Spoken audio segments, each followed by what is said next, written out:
This is the Aurora, Oregon jail, located just behind Aurora's City Hall. Passing by, you might not even give it a second thought. Like, what's the big deal about an old gray building no longer being used? That is, unless you start asking questions. Any building this old must have a story. Who built it? And if the walls could talk, what kinds of things would you learn? The door of this jail remains open in more ways than one, and it's also smaller than you might guess. Once inside, it seems tiny, and it is, about the size of a large garden shed. It features a decorative exterior, 3 individual cells, and a narrow corridor to enter and exit. 3 bumps above the entry make for a classy flourish on a building meant to lock people inside. Imagine spending a night in this jail, not as a willing visitor, but as someone held against their will. No privacy, no way out. Without insulation, comfort was clearly not a consideration here. That's one good reason jails are sometimes referred to as the cooler. Those bars over the windows stress what was far more important. Looking around, rust on the interior walls indicate a century of Oregon weather, each season adding another faint layer. Exposed metal rebar is randomly visible through the concrete, underscoring how time and the elements can soften even the toughest material, sometimes even a hardened criminal. A single toilet with zero privacy sits in full view for all to see, and the extra heavy steel door ensures you don't leave. Jails strike legitimate fear in many of us. They're a place virtually no one wants to go. So what's the story behind this place? And was it really so bad? But the jail story takes an unexpected turn. Because Aurora's old jail, the place that once struck fear in people, more recently has had an appointment with the wrecking ball. That's because in August 2024, an Aurora committee met to determine if the deteriorating structure was too far gone to keep. A consensus determined the old building wasn't feasible to move, so the decision was made to take it down. A plan was devised to save the door, the bars, 1 cell, and take the rest down. That discussion didn't choose complete erasure, but selective preservation. There's something sincere in that compromise, yet something sad about it too. A door alongside photos and a display case can show what a jail looked like, but this century-old structure is the real deal. Remembering Aurora's past, including buildings like this, gives a truer perspective of Aurora long ago. And once it's gone, it's gone. Then there's no way to experience the reality of just how truly small this jail was, what it felt like to be inside, and how confining the sensation.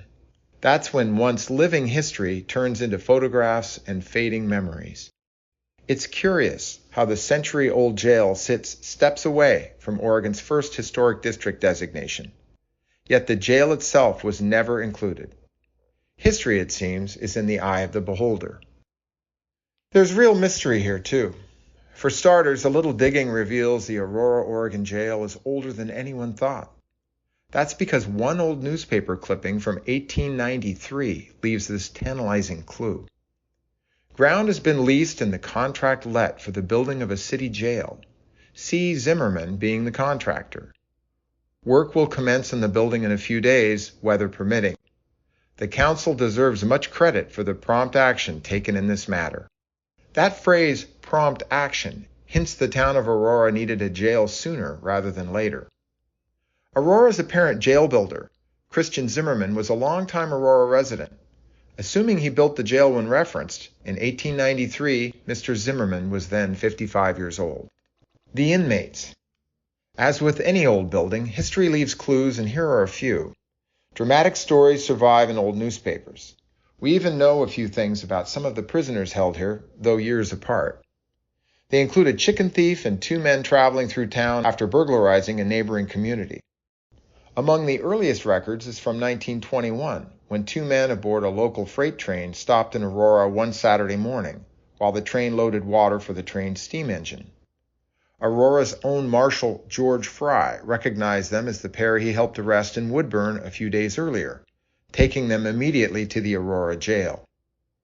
Marshal Fry's instincts were correct that the men were escapees, and he returned the two men to the Oregon City Jail, where the fugitives had escaped on a charge of burglarizing a home between the two towns. From the henhouse to the hoosgow. Another Aurora jailbird was held in 1935 on a charge of stealing chickens. He was given a bail of $250, but lodged here when he wasn't able to pay. That alleged poultry pilferer had been found guilty on a morals charge the year before, which then led him to spending 30 days in the jail. Yet he was cleared of the chicken thievery charge by a grand jury a few months after his later arrest. What to do with a jail like this is often considered settled. But in this case, not yet. It seems the term doing time cuts a little differently for jails. That's because when it comes to this century-old building, there's no firm agreement yet on what the appropriate sentence is. But first, why does it even matter? Some might say it's an old building, time to make room for something new and relevant. Determining the fate of a historical building with a mindset of newer is better misses the point, especially in this town, itself older than the state of Oregon, with a historic district and a stream of events celebrating Aurora's early origins. And given Aurora's small size, even seemingly minor decisions like what to do with an old jail loom larger. Why it matters. Aurora's old jail matters for at least 3 reasons: history, identity, and stewardship. History shows how the community operated. Identity says something about how Aurora sees itself now. Stewardship shows Aurora's priorities. Possible reprieve. The old Aurora jail still stands, and that's really the story for now. Between the 2024 deliberations by town leaders and the wrecking ball, the jail is receiving at least a temporary reprieve. That's because a 2025 town meeting underscored the consideration being given by Aurora's leaders for the old jail, even inviting input from the Aurora Colony Historical Society, an institution that truly knows the importance of Aurora history. It's been said that those who forget the past are condemned to repeat it. And by all appearances, Aurora's leaders remain open to dealing with their town's past, even if it's an old jail. Ideas have ranged from preservation to tourism use to partial reconstruction, but no final direction has yet been set. As a possible tourist attraction, visitors taking photos around the jail, then posting them on social media could be another unique way to help promote Aurora. What some may see as a town's delay in deciding the fate of this old jail is frustrating. For others, it's a chance to get it right, with a real shot at resolving an issue deferred for decades. Towns like Aurora have a monetary balance sheet and also an ample historic balance sheet of less tangible assets. Beauty, history, education, and even an old jail can provide benefits in addition to monetary considerations.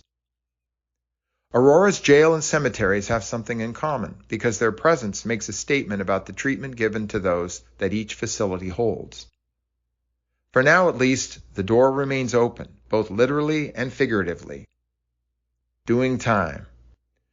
Whether the jail's future ultimately involves preservation, adaptive reuse, relocation, documentation, or demolition, its story will always be part of Aurora's history. So what's lost when a place like this disappears? Not a cathedral, not a battlefield, just a one-room jail behind a small-town city hall? Maybe just the fact that something happened here, against this wall, beneath a roofline someone once thought worth the extra concrete. So after an initial vote for demolition, the historic Aurora jail remains for now. A salvaged jail door shows you what a jail door looked like, yet you won't know what it felt and sounded like while closing on those being held under the force of law.